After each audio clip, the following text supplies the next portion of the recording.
오늘 저희에게 주시는 하나님의 말씀은 구약성경 창세기 45장 1절에서 15절 말씀입니다. 이제 들려지는 계시의 말씀 속에서 하나님의 음성을 들으시기 바랍니다. 요셉이 시종하는 자들 앞에서 그 정을 억제하지 못하여 소리질러 모든 사람을 자기에게서 물러가라 하고 그 형제들에게 자기를 알리니 그때에 그와 함께 한 다른 사람이 없었더라. 요셉이 큰 소리로 우니 애굽 사람에게 들리며 바로의 궁중에 들리더라.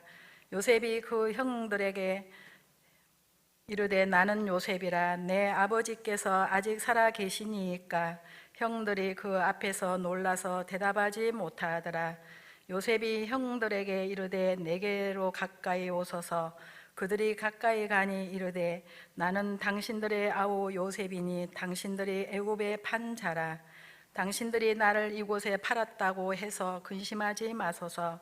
한탄하지 마소서. 하나님이 생명을 구원하시려고 나를 당신들보다 먼저 보내셨나이다. 이 땅에 2년 동안 흉년이 들었으나 오직 아직 5년은 밭갈이도 못하고 추수도 못할지라. 하나님이 큰 구원으로 당신들의 생명을 보존하고 당신들의 후손을 세상에 두시려고 나를 당신들보다 먼저 보내셨나니 그런즉 나를 이리로 보낸 이는 당신들이 아니요 하나님이시라. 하나님이 나를 바로에게 아버지로 삼으시고 그 온 집의 주로 삼으시며 애굽 온 땅의 통치자로 삼으셨나이다. 당신들은 속히 아버지께로 올라가서 아뢰기를 아버지의 아들 요셉의 말에 하나님이 나를 애굽 전국의 주로 세우셨으니 지체 말고 내게로 내려오사 아버지의 아들들과 아버지의 손자들과 아버지의 양과 소와 모든 소유가 고센 땅에 머물며 나와 가깝게 하소서. 흉년이 아직 5해가 있으니 내가 거기서 아버지를 봉양하리이다. 아버지와 아버지의 가족과 아버지께 속한 모든 사람에게 부족함이 없도록 하겠나이다 하더라고 전하소서. 당신들의 눈과 내 아우 베냐민의 눈이 보는 바 당신들에게 이 말을 하는 것은 내 입이라. 당신들은 내가 애굽에서 누리는 영화와 당신들이 본 모든 것을 다 내 아버지께 아뢰고 속히 모시고 내려오소서 하며 자기 아우 베냐민의 목을 안고 우니 베냐민도 요셉의 목을 안고 우니라. 요셉이 또 형들과 입맞추며 안고 우니 형들이 그저서야 요셉과 말하니라. 아멘. 언젠가 참 마음에 와닿는 한 이야기를 읽은 적이 있습니다. 사람의 감정은 전염이 된다는 것입니다. 학교에서 돌아온 아이와 함께 식사를 나누면서 오늘은 무슨 재미있는 일이 있었니? 친구들하고는 사이좋게 잘 지냈니? 라고 물어보면 아이들은 학교에서 있었던 재미나는 일들 그리고 친구들과 사이좋게 재미있게 지냈던 그 일들을 이야기합니다. 그리고 부모들은 아이의 행복한 이야기를 듣고서 또 덩달아 행복해집니다. 그런데 반대로 직장에서 있었던 힘들었던 일들 그리고 싫어하는 사람들에 대한 험담을 나누게 되면 순식간에 행복했던 기억들은 사라지고 가족들의 마음 가운데는 불평과 짜증이 자리 잡게 됩니다. 행복해하는 사람과 함께하면 나도 덩달아 행복해지고 불평하는 사람과 함께 있으면 나도 모르게 내 마음속에 짜증과 불만의 감정이 자리 잡게 됩니다. 한 사람의 감정은 그 사람에게만 머물러 있지 않고 한 사람의 감정이 두 사람에게 또 두 사람의 감정이 네 사람에게 8사람에게 여러 사람들에게 순식간에 전염되어집니다. 우리는 감정의 배달부와 같습니다. 그러면 어떤 감정을 전달하는 자가 되기를 원하십니까? 다른 사람들마저 불행하게 만드는 불평과 불만의 감정이 아니라 다른 사람들에게 기쁨과 행복을 전해주는 기쁨과 감사와 행복의 배달부가 되시기를 바랍니다. 그리하여 나로 인해서 누군가가 행복하도록 하는 삶을 살아가는 저와 여러분의 삶이 되시기를 바랍니다. 오늘은 우리가 창세기 45장 말씀을 함께 읽었는데, 동행, 고통에서 섭리로 라는 제목을 가지고 우리가 이 말씀을 함께 나누고자 합니다. 오늘 우리가 읽었던 말씀에 보면 요셉이 형들을 만나는 장면을 보여주고 있습니다. 형제들을 만나고 나서 그동안 지나왔던 일들에 대한 감정이 북받쳐서 울고 통곡하는 요셉의 모습을 보여주고 있습니다. 요셉은 어떤 인생을 살았던 사람일까요? 요셉의 인생을 돌아보면 요셉의 인생에 아주 중요한 키워드를 하나 꼽으라고 한다면 바로 결핍이라고 하는 단어를 꼽을 수가 있을 것입니다. 가장 필요했던 순간에 가장 큰 결핍과 상실감 속에서 살아야 했던 사람이 바로 이 요셉이었던 것입니다. 그의 인생의 첫 번째 결핍이었고 가장 큰 결핍은 바로 어머니에 대한 결핍이었습니다. 아마도 그는 10대 시절에 어머니를 잃어버려야만 했을 것입니다.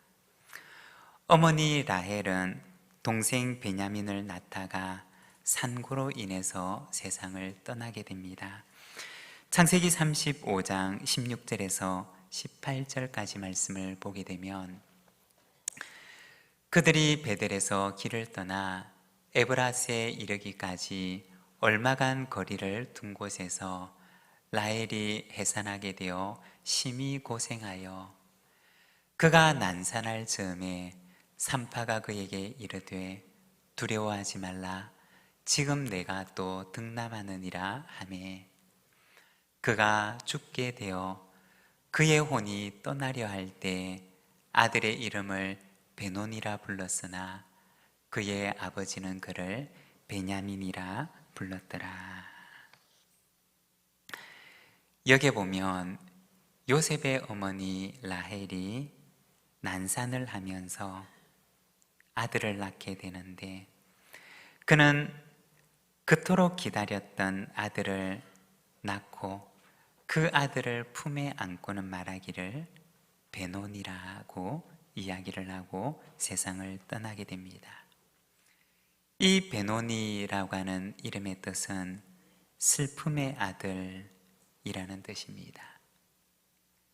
그토록 기다렸던 아들, 그토록 간절히 바랬던 그 아들을 낳고서 그 아들을 바라보며 그녀는 말하기를 슬프다. 너는 슬픔의 아들이로구나 라고 말하며 세상을 떠납니다. 무엇이 그녀를 그토록 슬프게 만들었던 것일까요? 무엇 때문에 그녀는 그토록 슬펐던 것일까요? 다른 이유들도 많이 있겠지만 그러나 그 가운데 중요한 이유 중에 하나는 어린 아들 요셉을 두고 떠나야만 하는 어머니의 슬픔의 고백이 그 마지막 고백 가운데 담겨 있었을 것입니다. 요셉의 가장 큰 결핍은 가장 필요했던 순간에 그의 곁을 떠나버렸던 어머니에 대한 결핍이었을 것입니다. 그리고 요셉의 결핍은 용납에 대한 결핍이었습니다. 요셉의 어린 시절을 보게 되면 요셉은 늘 형들과 갈등 관계 속에서 지내게 됩니다. 요셉은 형들의 잘못을 아버지에게 고자질하고 그리고 형들은 이러한 요셉이 늘 못마땅했습니다. 요셉도 형들을 용납하지 못했고 그리고 형들도 요셉을 포용하거나 용납하고 싶은 마음이 전혀 없었습니다. 그래서 요셉과 형들과의 관계는 늘 갈등하고 감시하고 미워하고 시기하는 관계였던 것입니다. 여러분, 요셉의 가정은 행복했을까요? 그렇지 않았을 것입니다. 아마도 요셉이 자신의 어린 시절을 돌아보게 된다면 그렇게 행복하지 않았던 기억만이 남아 있었을 것입니다. 그러면 요셉이 그 가정을 떠나고 난 뒤에는 어떻게 되었을까요? 형들을 떠나고 난 뒤에 형들이 없으니 그는 행복한 인생을 살았을까요? 우리가 요셉의 인생을 보게 되면 그가 가정을 떠나고 난 뒤에 종으로 팔려서 애굽으로 가게 되는데, 보디발의 집에 있었던 요셉을 보게 되면 그토록 믿고 충성했던 주인집 가정에서 그는 배신을 당하고 누명을 쓴 채 감옥에 갇히는 신세가 됩니다. 또 감옥에서는 어떠하였느냐? 이 감옥만 나가면 절대로 잊지 않고 도와주겠다고 했던 사람들은 그를 외면하고 그를 잊어버립니다. 이것이 바로 지난날 요셉이 걸어왔던, 그리고 요셉이 살아왔던 그의 인생이었습니다. 결핍이 있었고 고통이 있었고 배신과 상처로 가득해서 외로운 인생을 살았던 것이 바로 요셉의 삶이었습니다. 그러면 이처럼 결핍과 고통으로 가득 찬 요셉의 인생을 하나님께서는 어떻게 인도하고 계셨던 것일까요? 어쩌면 요셉에게는 하나님의 결핍처럼 여겨지지는 않았을까요? 하나님께서는 정말 요셉의 인생을 인도하고 계셨던 것일까요? 하나님께서는 어떻게 요셉의 인생을 인도하고 계셨던 것일까요? 어쩌면 이 요셉의 이야기는 오늘 우리 모두의 이야기일는지도 모릅니다. 먼저 첫째, 하나님께서는 요셉의 인생을 어떻게 인도하시느냐? 외로움에서 동행으로 인도하십니다. 창세기 39장 2절의 말씀을 우리가 자막을 보면서 함께 봉독하겠습니다. 여호와께서 요셉과 함께 하심으로 그가 형통한 자가 되어 그의 주인 애굽의 집에 있으니. 이어서 창세기 39장 21절입니다. 여호와께서 요셉과 함께 하시고 그에게 인자를 더하사 간수장에게 은혜를 받게 하시매. 여기 이 두 구절을 보게 되면 공통적으로 반복해서 등장하는 말이 있는데 바로 함께라고 하는 말입니다. 그는 홀로인 줄 알았지만 그러나 하나님께서는 언제나 요셉과 함께 동행하고 계셨다는 것입니다. 제가 참 좋아하는 시가 있는데 언젠가 소개를 한 적이 있습니다. 참 많이 알려져 있는 글인데 그 시를 제가 한번 읽어드리면, 메리 스티븐슨이라고 하는 사람의 모래 위의 발자국이라고 하는 시입니다. 어느 날 밤 한 사람이 꿈을 꾸었습니다. 주님과 함께 해변을 걷고 있는 꿈이었습니다. 하늘 저편에 자신의 지나온 삶의 모습들이 비쳤습니다. 한 장면씩 비춰질 때마다 그는 모래 위에 난 두 쌍의 발자국을 보았습니다. 하나는 그의 것이고 하나는 주님의 것이었습니다. 인생의 마지막 장면이 비쳤을 때 그는 모래 위의 발자국을 돌아보았습니다. 그는 자기가 걸어온 길에 발자국이 한 쌍밖에 없는 때가 많다는 사실을 알아차렸습니다. 그때가 바로 그의 인생에서는 가장 어렵고 슬픈 시기들이었다는 것도 알게 되었습니다. 그것이 몹시 마음에 걸려 그는 주님께 물었습니다. 주님께서는 제가 당신을 따르기로 결심하고 나면 항상 저와 함께 동행하시겠다고 하셨습니다. 그런데 지금 보니 제 삶의 가장 어려운 시기에는 한 쌍의 발자국밖에 없습니다. 제가 주님을 가장 필요로 했던 시기에 주님께서는 왜 저를 버리셨는지 모르겠습니다. 주님께서 대답해 주셨습니다. 나의 소중하고 사랑스러운 아들아, 나는 너를 사랑하기 때문에 결단코 너를 버리지 않는단다. 너의 시련과 고난의 때에 한 쌍의 발자국만 보이는 것은 내가 너를 업고 간 때이기 때문이란다. 메리 스티븐슨이라고 하는 사람의 모래 위의 발자국이라고 하는 시입니다. 어쩌면 요셉은 자신이 걸어왔던 지나온 인생을 돌아보면서 참 외롭다는 생각을 했을 수도 있을 것입니다. 어쩌면 자신이 걸어왔던 그 인생의 길은 언제나 혼자 걸어왔던 길처럼 여겨질 수가 있었을 것입니다. 그런데 정말 그랬던 것일까요? 정말 그는 혼자였고 정말 그는 외로이 홀로 걸어왔던 것일까요? 지나온 날을 돌아보면 사실은 그렇지 않았습니다. 모래 위에 나 있는 발자국처럼 그가 홀로 걸어왔다고 생각해왔던 그의 인생의 길에는 언제나 주님께서 그와 함께 걸어오고 계셨습니다. 그는 언제 자기가 혼자가 아니라는 사실을 알게 되었을까요? 성경을 연구하는 학자들은 아마도 애굽과 가나안 땅에 기근이 나고 요셉이 처음으로 형들과 만났던 날로부터 2년 동안 요셉은 지나왔던 그의 시절을 돌아보고 묵상하고 성찰하는 시간을 가지게 되었을 것입니다. 그리고 지난 날을 돌아볼 때 그때 그는 비로소 하나님의 섭리를 깨닫게 되었을 것이라고 말합니다.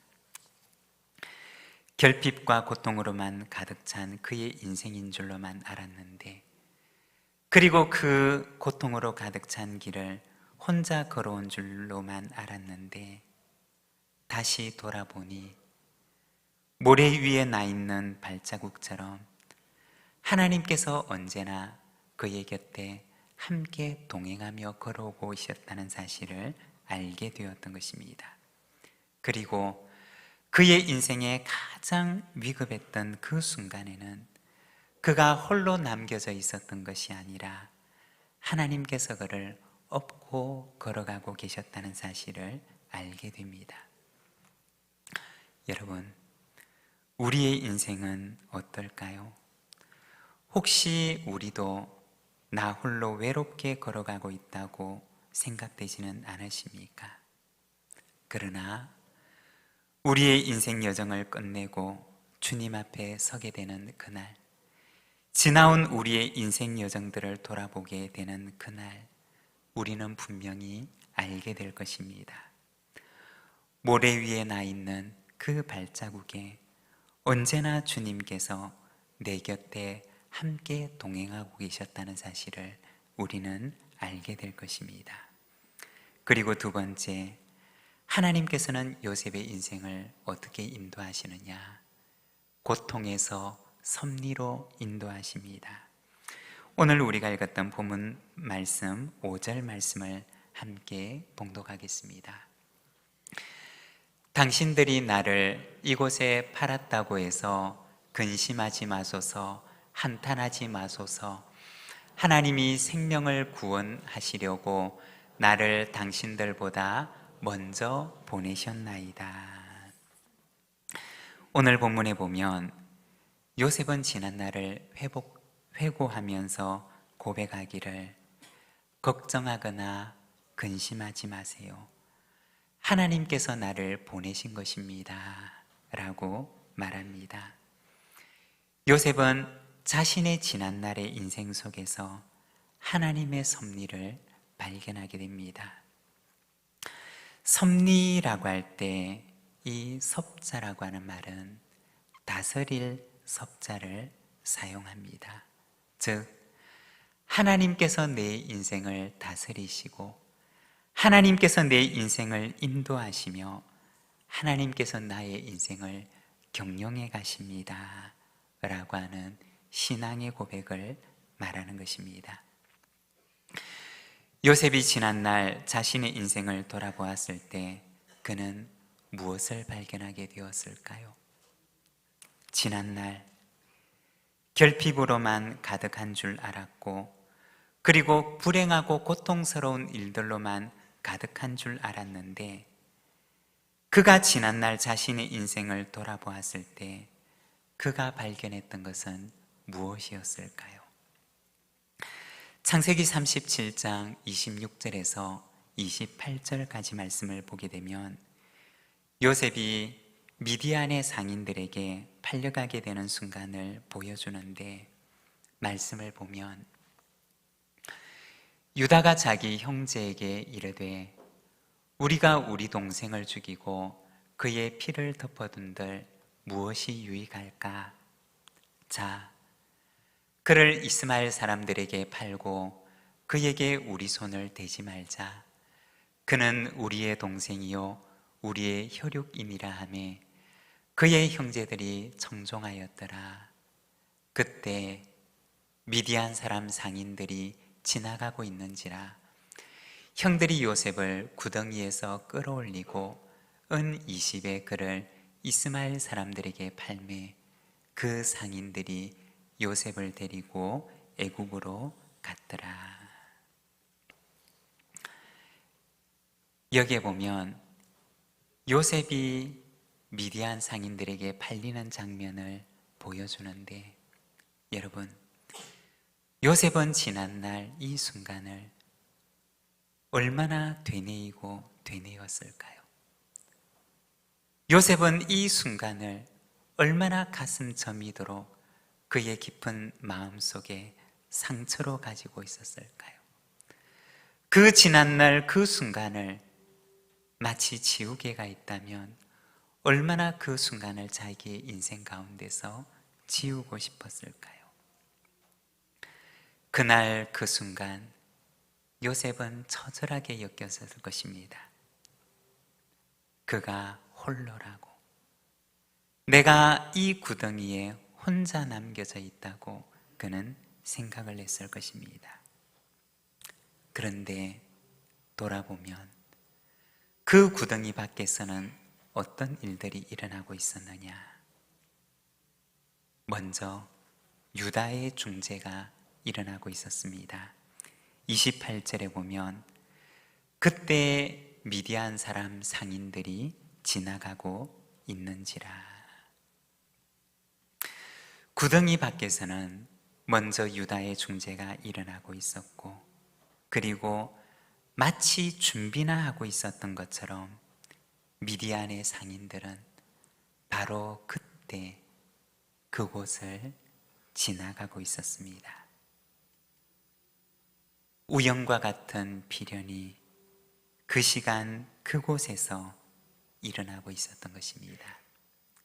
만일에 유다가 중재를 하지 않았더라면, 만일에 그때 미디안의 상인들이 그곳을 지나가지 않았더라면 요셉의 인생은 어떻게 되었을까요? 요셉은 지난날 그 순간에 있었던 일들을 어떻게 알게 되었을까요?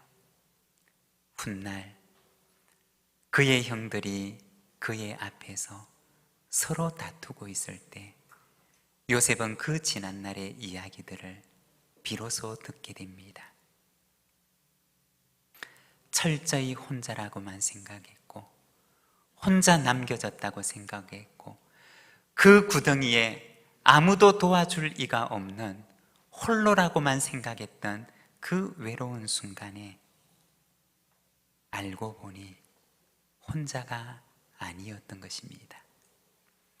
하나님의 섭리의 손길이 그를 향하여 그 손을 내밀고 계셨고, 하나님께서 구덩이에 빠져 있는 그와 함께 계셨으며, 하나님께서는 그를 눈동자처럼 지키고 보호하고 계셨던 것입니다. 돌아보니 그것뿐이었느냐?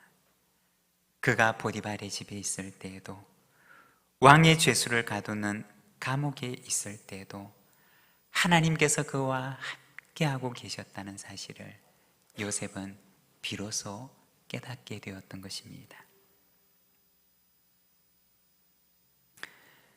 이와 같은 순간을 섭리적 사건이라고 이야기를 합니다. 섭리적 사건이라고 하는 것은 하나님께서 우리의 인생에 개입하신 순간을 가리키는 말입니다.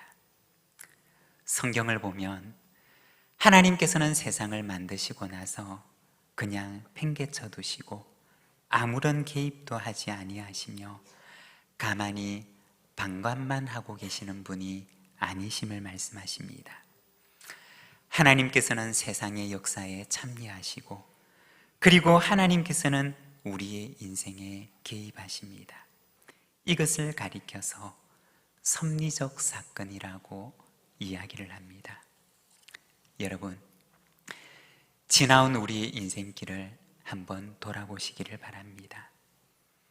하나님의 섭리적인 손길이 내 인생에 개입한 때가 있지는 않으십니까? 만일에 하나님의 섭리적인 손길이 아니었더라면 오늘 이 시간 내가 이 자리에 있을 수가 없었던 절체절명의 순간이 내 인생에 있지는 않으셨습니까? 요셉은 돌아보니 하나님의 공백으로만 여겨졌던 자신의 인생이 하나님의 공백이 아니라 하나님의 섭리적 손길로 가득했다는 사실을 그는 비로소 깨닫게 됩니다. 한순간도 하나님께서는 그의 곁을 떠난 적이 없으셨고, 그의 인생에 하나님의 손길이 가장 필요했던 그 순간에는 언제나 하나님께서 그와 함께하고 계셨다는 사실을 그는 비로소 깨닫게 되었던 것입니다. 돌아보니 그의 인생은 결핍의 인생이 아니라 하나님의 사랑과 은혜로 충만했던 사랑의 섭리적인 인생이었던 것입니다. 사랑하는 여러분, 우리의 인생도 때로는 결핍으로 가득 찬 인생인 것처럼 여겨질 때가 있을 수 있습니다.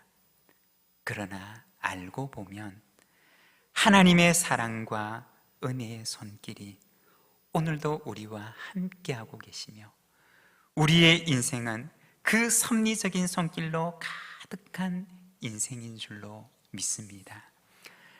나의 인생이 오늘도 하나님의 선하신 섭리 속에 있음을 믿으면서 오늘 나에게 주어진 이 순례의 길을 기쁨과 평안으로 걸어가는 저와 여러분의 삶이 되시기를 바랍니다. 그리고 세 번째, 하나님께서는 요셉의 인생을 생명을 구원하시려고 인도하십니다. 요셉에게 고난이 컸던 이유는 그가 감당해야 하는 사명이 컸기 때문이었습니다. 많은 사람들의 생명을 구원하게 하시려고 하나님께서는 그를 고난의 길로 인도하셨던 것입니다. 사명이 커다 보니 그의 인생에 시련도 컸던 것입니다. 하나님께서는 우리의 인생을 어디로 인도하시느냐? 많은 사람들을 위한 섬김의 길로 인도하십니다.